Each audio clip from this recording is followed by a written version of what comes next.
आगे बढ़े, आपको बताएं अदालत में गवाही दी कि इद्दत में निकाह किया गया। निकाह के गवाह आन चौधरी की अडियाला जेल के बाहर मीडिया से गुफ्तगू। कहा अदालत में जो भी कहा सच कहा।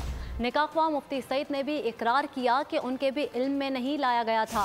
ख्वाब की ताबीर पर बड़े बड़े वजीर लगाए जाते हैं। जो कहा, सच पे बताया कि ऐसा ही हुआ।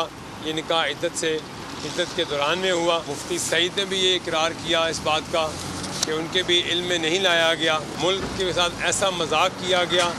इस मुल्क के ख्वाबों के ऊपर मुल्क के फैसले होते थे और वो ख्वाब के पीछे दर हकीकत एक ऐसा जोड़ा था फ्रॉडियों का, फराज गोगी और जमील गुज्जर, जो पीछे से बैग पकड़ते थे और ख्वाब की ताबीर ये होती थी कि आप ख्वाब आएँ और आप किसी को वज़ीर लगा दें और बड़े बड़े ओहदों पर फायज हो जाएं। ये था पाकिस्तान के साथ घिनौना मजाक। आप सारी ज़िंदगी जो दूसरों को चोर चोर चोर कहते रहे हैं, आपको तोशा खाना में भी आपको चोर साबित कर दिया गया। सब्सक्राइब करें और बेल दबाएं ताकि कोई खबर रह न जाए।